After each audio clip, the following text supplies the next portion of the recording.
Be honest. You've been around someone who drains you, someone who twists your words, tests your patience, pushes just far enough to see what you'll do, someone who smiles to your face and works against you the moment you turn around. And instead of walking away, you stayed. You explained yourself. You tried harder. You made yourself smaller, thinking that if you just gave them less to work with, they'd stop. They didn't stop, because that's not how toxic people operate. They don't back off when you're kind.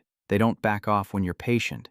They don't back off when you explain yourself clearly or try to keep the peace or prove that you mean well. That's not what makes them hesitate.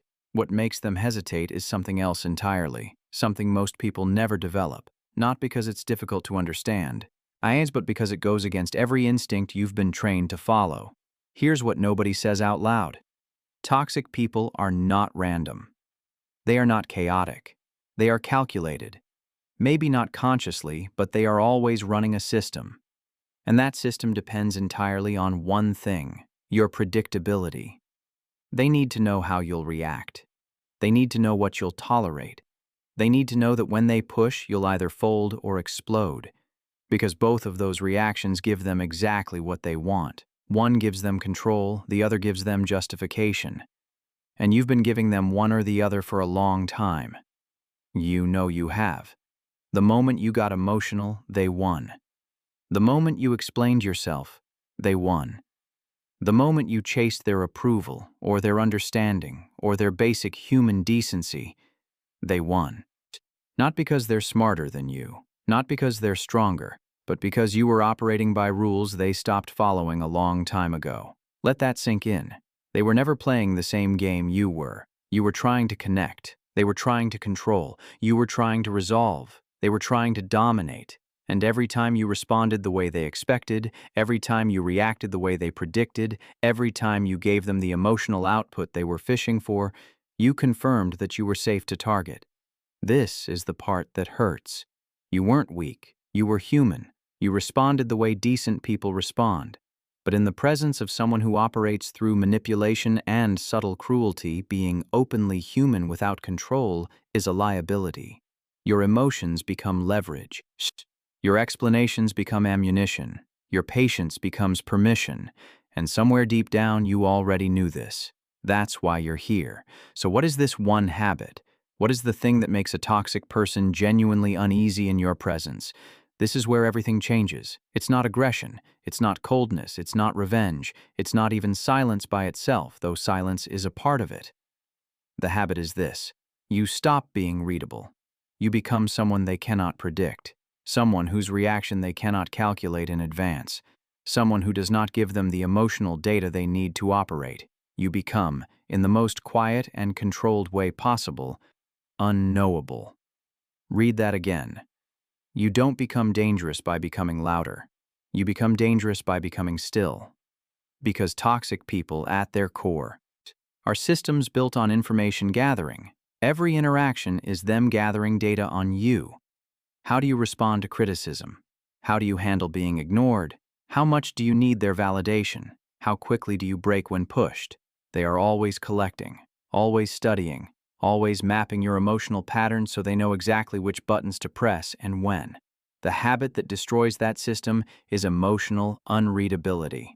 Not suppression, not pretending, not a performance of strength. Actual internal stillness that produces zero useful data for someone trying to manipulate you. When they criticize you and you don't defend yourself, they have nothing to work with. When they ignore you and you don't pursue them, they have nothing. When they test your boundaries and you simply enforce them without anger, without explanation, without making it a production, they have nothing. And nothing terrifies a manipulator more than nothing. Here's what that actually looks like in real life. And this is where most people get it wrong. It doesn't look like you being cold. It doesn't look like obvious disinterest or visible contempt or a performance of not caring. All of those are still reactions. All of those are still emotional outputs that a toxic person can use to get under your skin further. Contempt is a reaction. Cold shoulders are a reaction. Obvious avoidance is a reaction. They can still work with those. What they cannot work with is genuine neutrality, a calm that isn't forced, an ease that isn't performed, a version of you that is simply unmoved. You stop reacting, not because you're suppressing anything, but because somewhere along the way, you stopped giving their behavior the weight it used to have. You stopped treating their approval as a resource you needed. You stopped treating their opinion as something that deserved significant space in your mind. And when that shift happens, a real shift, not a fake one, it shows.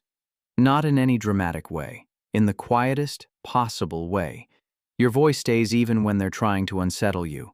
Your face doesn't shift the way they expect it to. Your energy doesn't tighten when they walk into the room. You are simply present, neutral, unimpressed, and unavailable for the game they're trying to play. You stop explaining yourself. This one is enormous. Think about how much energy you've spent explaining your intentions to people who were never confused about them. They knew what you meant. They chose to misinterpret it. Every explanation you gave was just more rope. Every clarification was just more material. When you stop explaining, when you simply act, decide, draw your line, and let people think whatever they're going to think, you remove an entire layer of access they had to you.